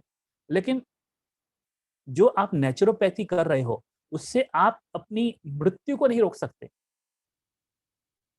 और आप 10 साल जियो कि 20 साल जियो कि 25 साल जियो, सवाल ये है कि कैसे जीते हो? आज इस मोमेंट पर मैं कैसे जी रहा हूँ? ये बहुत इंपॉर्टेंट है। तो उसका पूरा आधार है आपके आत्मा का स्वास्थ्य। आत्मा का स्वास्थ्य कैसा है? मतलब आत्म अनुभूति कैसी है आपकी? तो आत्म अनुभूति आपका स्वास्थ्य है। तो अस्वस्थ शरीर में स्वस्थ आत्मा, अस्वस्थ शरीर में स्वस्थ मैं, शरीर के अंदर मैं स्वस्थ रह सकता हूँ। ये बाबा यहाँ पर हमारा ध्यान खिंचवा रहा है। इसका ये मतलब बिल्कुल नहीं लेना कि आत्मा स्वस्थ तो शरीर भी स्वस्थ है, वरना फिर दादी जानकी गलत सिद्ध हो जाती हैं। दादी प्रकाश मणि गलत सिद्ध हो जाती हैं, क्योंकि इनका शरीर का स्वास्थ्य ठीक नहीं था लास्ट में। बच्चों ने देखा, बाबा को रोज खांसी आती थी, मुरली चलाती तो बाबा की खांसी सुनते होंगे आप, अगर उनकी ओरिजिनल मुरली सुनो बाबा की, खांसी आती थी। तो बाबा का शरीर कर्मभोग है और बाबा तो यहाँ तक अपने डायलॉग में कह देते, बच्चे ये मेरी सखी है। अब देखो बाबा का बीमारी की तरफ देखने का दृष्टिकोण क्या है। आज तारीख तक कभी किसी ने अपनी खांसी को सखी नहीं कहा। ये फर्स्ट टाइम बाबा ने पूरे यज्ञ में कहा, बच्चे ये खांसी मेरी क्या है? मेरी सखी है। ठीक। अब आप अगर बोलोगे तो आप डुप्लीकेट हो जाओगे और भूल से भी मत बोलना, कॉपी कैट हो जाओगे। ब्रह्मा बाबा को फॉलो करो पर डायलॉग कॉपी मत करो, और बाबा की डायलॉग बोलने से आप बाबा नहीं हो जाओगे। आप अपने डायलॉग बनाओ, समझ रहे? कुछ आपके अपने अनुभव के, ये बाबा के अपने अनुभव के डायलॉग हैं। अब वो एक बार ही होंगे, बस। अब वो झूठे हो गए। अब आप बोलोगे झूठे हो गए। आप कितना भी बोलो बाबा ऐसे कहते थे, बाबा ऐसे, तू क्या कहता है? तेरा अपना अनुभव क्या कहता है? बाबा के अनुभव, बाबा के बोल, मेरे अनुभव, मेरे बोल। हो सकता है कि बात वैसी हो पर तेरे अपने अनुभव से निकले हुए वो शब्द हों, किसी की कॉपी से नहीं। दादी ने ऐसा कहा, दादी प्रकाश मणि ने ऐसा कहा, उसने ऐसा कहा, तुम ऐसा मत बोलना। तुम अपने अनुभव को अपने शब्दों में आने देना। इसलिए जोर शब्दों पर नहीं, जोर अनुभव पर देना। तब जब भी तुम कहोगे, लोग महसूस करेंगे ये बोल रहा है, ये खुद के अनुभव से बोल रहा है। इसके अनुभव में इसके ये अनुभव ही इसके मुख से मुखरित हो रहा है। मेरी बात समझे? वरना अपने एक में बहुत हैं, ये ऐसा कहती है, दादी वैसा कहती है, शिवानी जी बहुत कुछ कहती हैं। और कई बार तो शिवानी जी ने वैसा बोला ही नहीं होता है। मैं आपको बता दूं, आजकल ये जर बहुत दूसरी माया चल रही है। शिवानी बहन का फोटो और नीचे एक स्लोगन होता है। मेरे को डाउट है उसमें से कई चीजें शिवानी बहन ने नहीं बोली हैं। आप भूल से भी शिवानी बहन के फोटो के नीचे कोई डायलॉग देखो, और एक कट एंड पेस्ट आजकल बहुत चल रहा है व्हाट्सएप में, तो आपको लगता है शिवानी जी ने ऐसा बोला है। नहीं, ये बहुत बड़ी जालसाजी है, ये बहुत बड़ा माया का जाल है। तो शिवानी बहन ने क्या कहा वो आपके किसी काम आने वाला नहीं है, पर आपने जो अनुभव किया वही आपका काम आएगा। अंत समय में अंत समय में शिवानी बहन ने जो कहा है वो काम नहीं आएगा। अंत समय में मेरे अनुभव ही काम आएंगे। ये बात हमेशा ध्यान में रखना। तो क्यों नहीं आप अनुभव की गहराई में जाकर उस अनुभवों को अपने शब्दों में लाने की कोशिश करें। ये है योगी।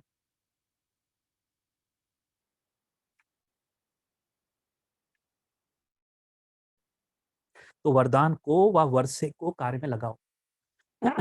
अगर मास्टर सर्वशक्तिवान के स्वमान में स्थित नहीं होते हो तो शक्तियों को ऑर्डर में चलाने के बजाय बार बार बाप को अर्जी डालते रहते हैं कि यह शक्ति दे दो, यह हमारा कार्य करा दो, यह हो जाए, ऐसा हो जाए, तो अर्जी डालने वाले कभी भी सदा राजी नहीं रह सकते।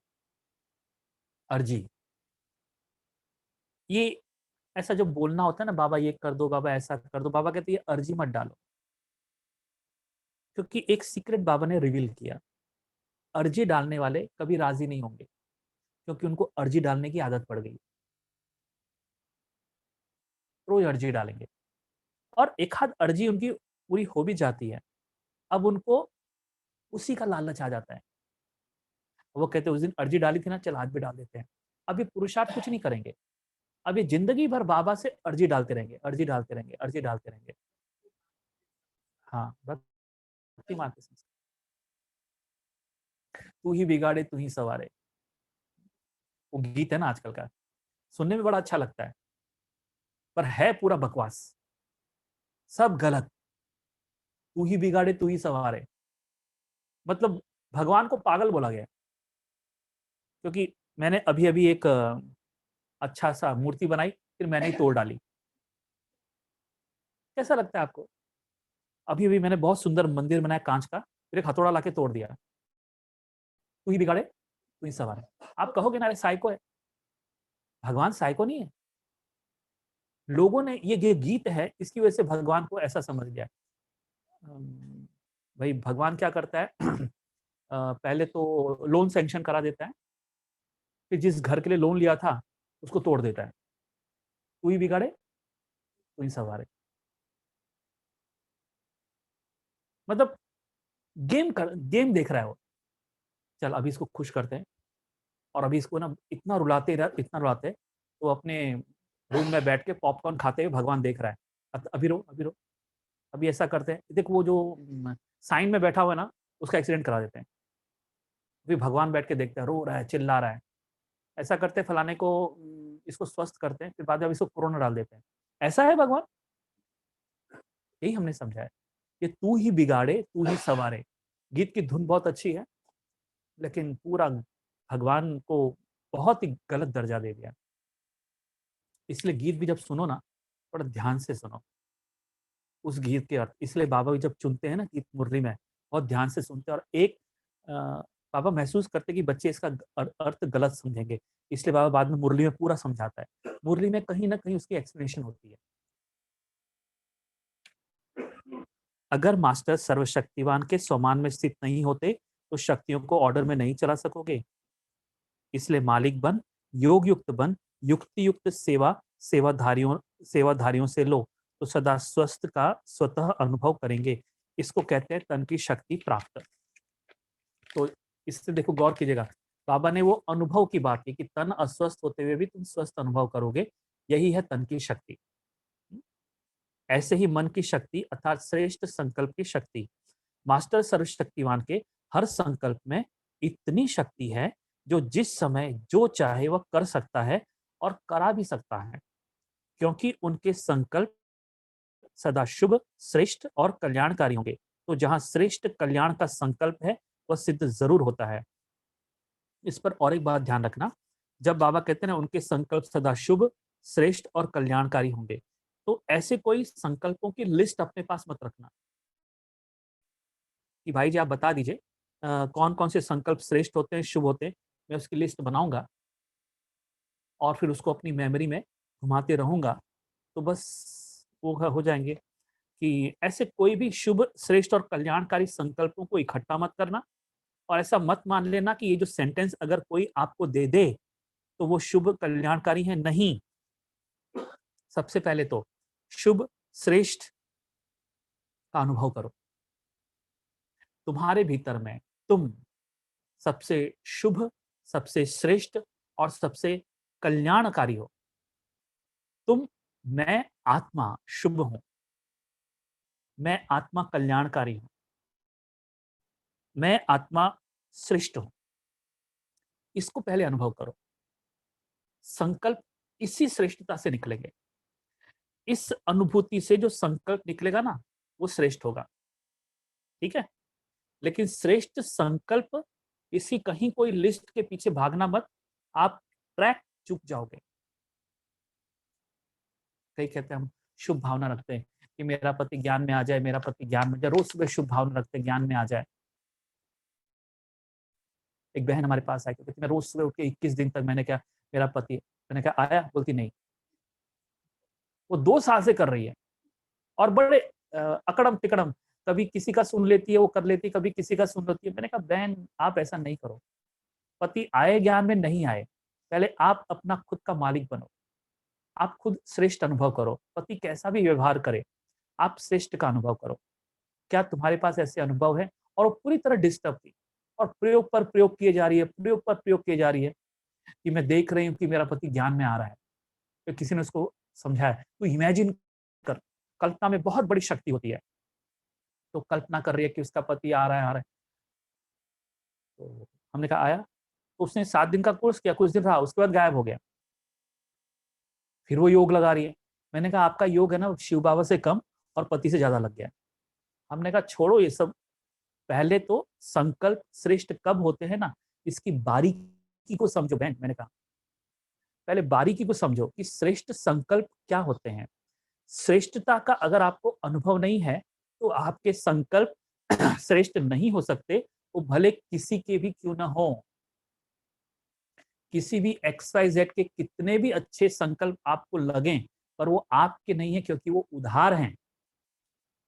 समझ रहे बात को? ठीक है?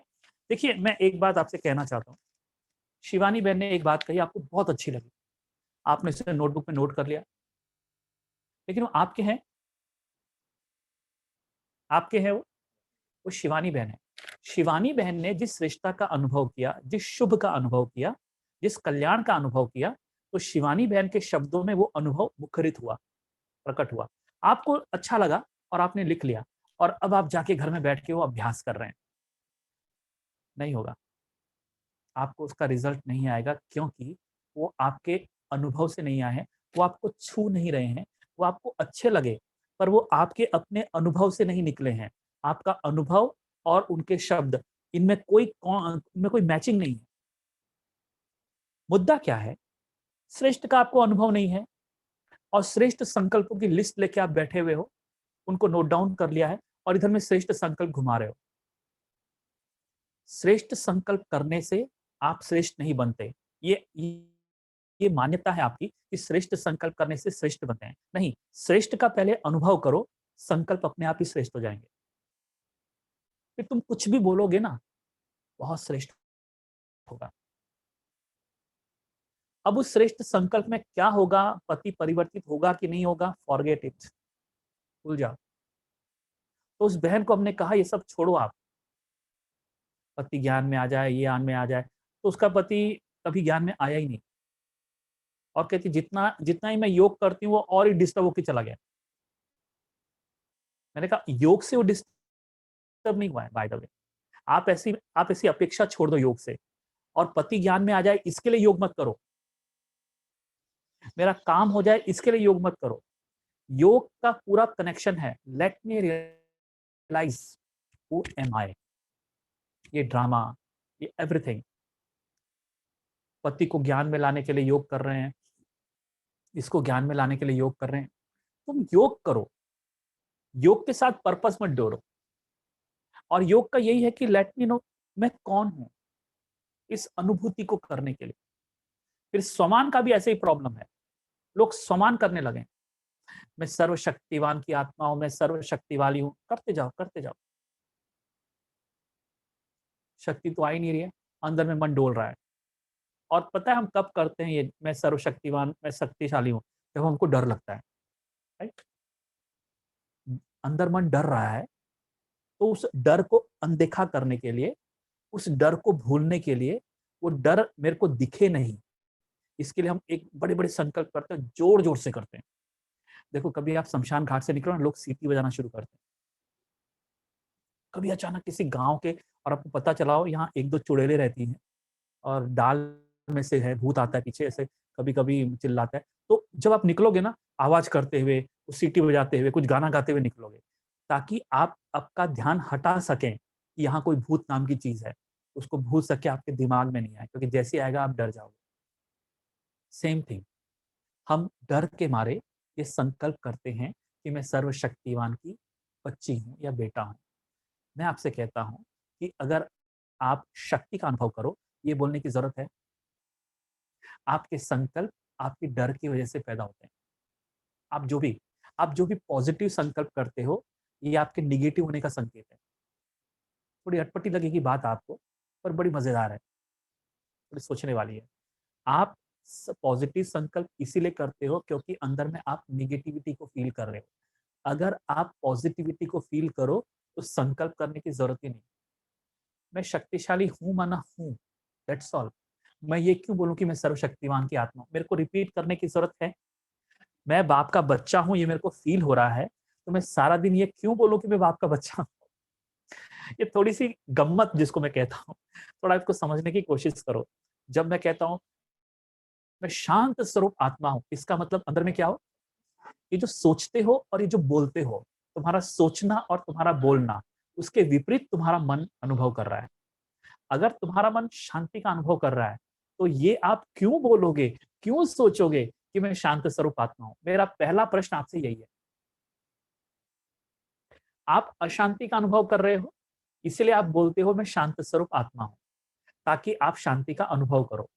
पर आपका अनुभव कुछ और कर रहा है, आपका अनुभव अशांत अनुभव कर रहा है। तो अशांत अनुभूति को दबाने के लिए आप शांति के संकल्प करते हो। थोड़ी देर के लिए आप अशांति को भूल जाते हो, अशांति खत्म नहीं होती। शांति के संकल्पों से थोड़ा-सा शांति का अनुभव आता है, ये आपका भ्रम है, पर शांति फिर उड़न-छू हो जाती है। प्रॉब्लम यही हो रहा है। इस पर खाली आप ज़रा चिंतन करना, मैंने जो बात आपसे कही। आप नेगेटिव हो, इसलिए पॉजिटिव संकल्प करते हो। आप जो भी सोचते हो और आप जब भी बोलते हो, वो बोलते हो जो आपका मन उसके खिलाफ होता है, जो भी संकल्प आप करते हो। इसलिए मैंने कहा श्रेष्ठ अनुभव करो, श्रेष्ठ संकल्प अपने आप आएँगे। इधर खोपड़ी में अपने आप आएँगे संकल्प। एक से एक ऐसे विचार आएँगे, आपको कल्पना भी नहीं होगी, मैं ऐसा कैसे बोल पा रहा हूँ? मैंने ऐसा कैसे बोल दिया? मेरे मुख से ये कैसे निकल गया? और वो ये स वो और वो बातें होंगी जो जो जो किसी की नहीं होंगी, जो किसी के मुख से नहीं निकली होंगी। आपका यूनिक होगा वो, यूनिक मैं कह रहा हूँ। आप शिवानी बहन का वीडियो सुन के अगर आप बोलोगे, तो आप नहीं बोल रहे हो, कौन बोल रही है? अब आपने शिवानी बहन को अपनी खोपड़ी में बिठा लिया है, उनके अल्फाज को रट लिया है, आप उसकी तरफ बोलना चालू करोगे। फिर आपने किसी और को सुन लिया, उसकी तरफ बोलना चालू करोगे। आप कभी बोलते ही नहीं हो, आप गूंगे हो जाते हो, क्योंकि आपके पास अपना कोई अनुभव ही नहीं है। सब उधार है।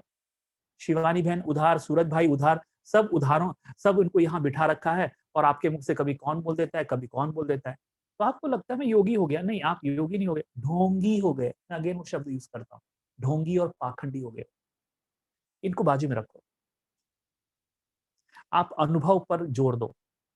जब भी बोलो, आपका अनुभव बोले। जब भी बोलो, ऐसा नहीं लगे कि सूरज भाई भी यही बोलते थे, शिवानी बहन भी यही बोलते थे।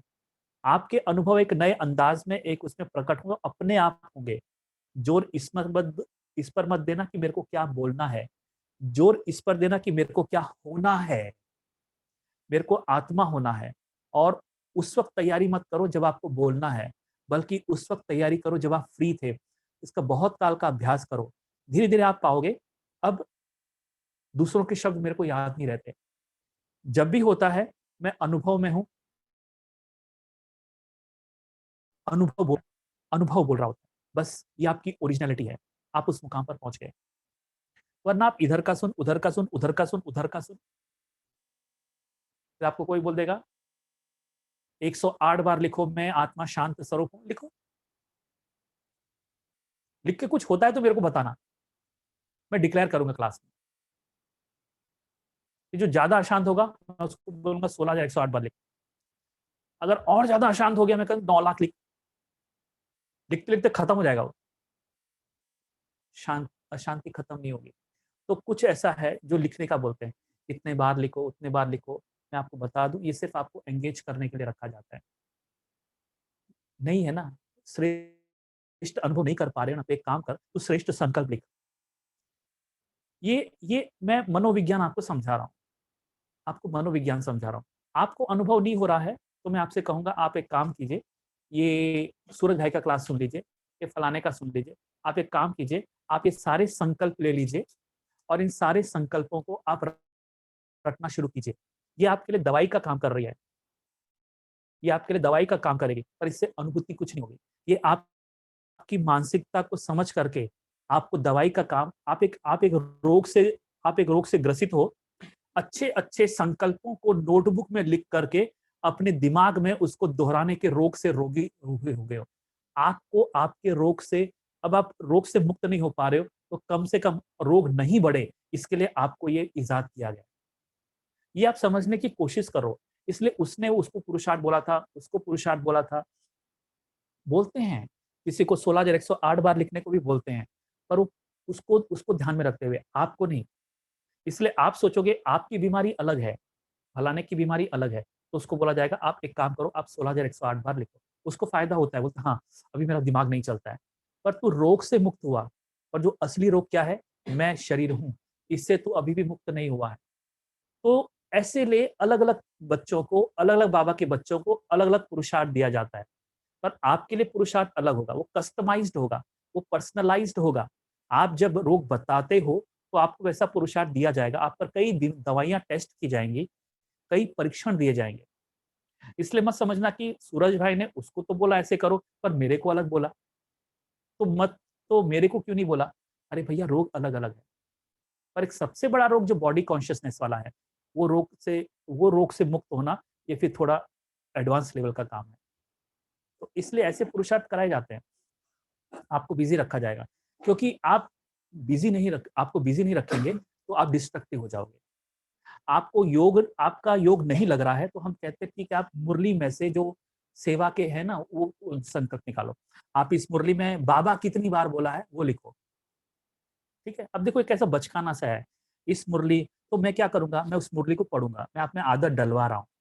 क्योंकि आप किसी रोग से ग्रसित हैं, आपका योग नहीं लग रहा है, समझ में ही नहीं आता कि आँखों से मैं देख रहा हूँ वो कौन है, ये सब आपके पल्ले ही नहीं पड़ रहा है। तो एक पल्ले आपके क्या पड़ सकता है, मैं कहूँगा देखो आज की मुरली में से ना बाबा ने कल्याणकारी शब्द कितनी बार बोला है, वो ज़रा नोट करना, और परम धाम के बारे में क्या बोला है, ये मैं आपको एंगेज कर रहा हूँ, क्योंकि आप और अधिक बिगड़ो नहीं। समझ रहे हैं थोड़ा-सा इस बात को? इसलिए हर एक की अवस्था देखकर, नब्ज़ देखकर डॉक्टर दवाई देता है। ऐसे ही टीचर भी देता है। हमने भी दिए हैं। हमने भी किसी को बोला नहीं तुम आप क्या करो 108 बार ये लिखो। दीदी भी देते हैं। कोई बहुत डिस्टर्ब है कहते देखो तुम नोटबुक लेना और सुबह अमृत वेला योग नहीं लग रहा है ना तुम ये लिखना, मैं बाबा की बच्ची हूँ, मैं बाबा की बच्ची हूँ, मैं बाबा उसको एंगेज करते हैं। क्योंकि नहीं तो और डिस्ट्रक्टिव हो जाएगी या जाएगा। लेकिन ये आपके लिए नहीं हो सकता शायद, क्योंकि आप उसकी उसकी कोशिश में हो, let me know who am I, मैं कौन हूँ? मेरे को मैं और मेरा शरीर अलग-अलग क्यों महसूस नहीं हो रहा है? आपकी साधना कुछ अलग लेवल पर जा रही है। आप किसी और जिज्ञासा को आप सैटिस्फाई करने जा रहे हो। तो आपके लिए हम अलग टाइप का पुरुषार्थ देंगे। हम आपसे कहेंगे आप चुप रहो और खाली देखते रहो, क्या हो रहा है? क्यों हो रहा है? तो आपके लिए अलग प्रकार का प्रयोग हम कस्टमाइज़ करेंगे।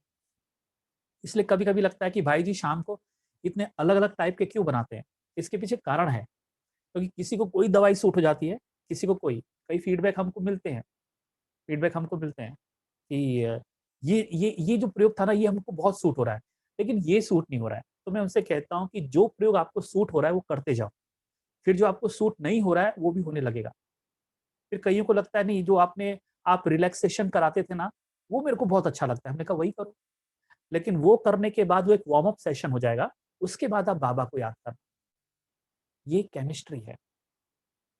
इसलिए आपको ये बहुत इम्पोर्टेंट है कि आपकी जिज्ञासा किस तल पर गई है, आपका लेवल किस स्तर पर है, उस अनुसार आपके लिए वो प्रयोग जो है वो सेट किए जाएँ। ये पुरुषार्थ है और बाबा भी कराते थे ऐसा पुरुषार्थ। तो चारों ओर के सर्व वर्षे और वरदानों के अधिकारी श्रेष्ठ आत्माओं को सर्व मास्टर सर्वशक्तिवान श्रेष्ठ आत्माओं को सदा संतुष्टता की लहर फैलाने वाले संतुष्ट आत्माओं को सदा परमार्थ द्वारा व्यवहार में सिद्धि प्राप्त करने वाली महान आत्माओं को बाप दादा का स्नेह और शक्ति संपन्न याद प्यार और नमस्ते। आज का वरदान है, स्वयं के आराम का भी त्याग कर, स्वयं के आराम का भी त्याग कर सेवा करने वाले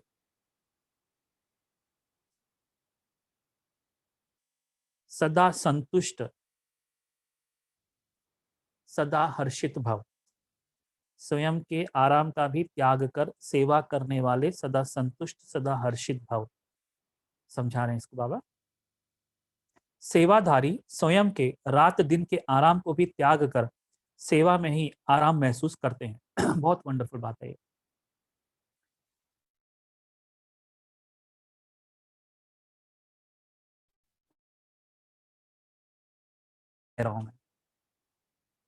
पर जो एक्चुअल सेवाधारी होता है ना, वो क्या फील करेगा, ठीक है। इसका शो ऑफ नहीं करना है अपने को, नहीं नहीं मेरे को आराम की जरूरत नहीं है, अपना तो सेवा ही आराम है, ऐसे ऐसे बकवास नहीं करना है अपने को। बाबा क्या कह रहे हैं कि फील क्या होगा। अगर आपको ऐसा फील होता है, बाबा ये कह रहे हैं कि आप सच्चे सेवाधारी हो, कि सेवाधारी स्वयं के रात दिन के आराम को भी त्याग कर सेवा में ही आराम की महसूसता करते हैं। आराम की महसूसता उनको तब होती है जब वो सेवा करते हैं। इसका मतलब ये हुआ कि सेवा करते उनको इतना आराम मिलता है, ये आराम उनको सोने के बाद भी नहीं मिलता। उनके संपर्क में रहने वाले व संबंध में आने वाले समीपता का ऐसे अनुभव करते हैं जैसे शीतलता व शक्ति शांति के झरने के नीचे बैठे हैं। श्रेष्ठ चरित्रवान सेवाधारी कामधेनु बन सदा काल के लिए सर्व की मनोकामनाएं पूर्ण कर देते हैं। ऐसे सेवाधारी को सदा हर्षित और सदा संतुष्ट रहने का वरदान स्वतः प्राप्त हो जाता है। स्लोगन है आज का, ज्ञान स्वरूप बनना है तो हर समय स्टडी पर अटेंशन रखो। ज्ञान स्वरूप बनना है तो हर समय स्टडी पर अटेंशन रखो। बाप और पढ़ाई से समान प्यार हो। बाप और पढ़ाई से समान प्यार हो। ओम शांति।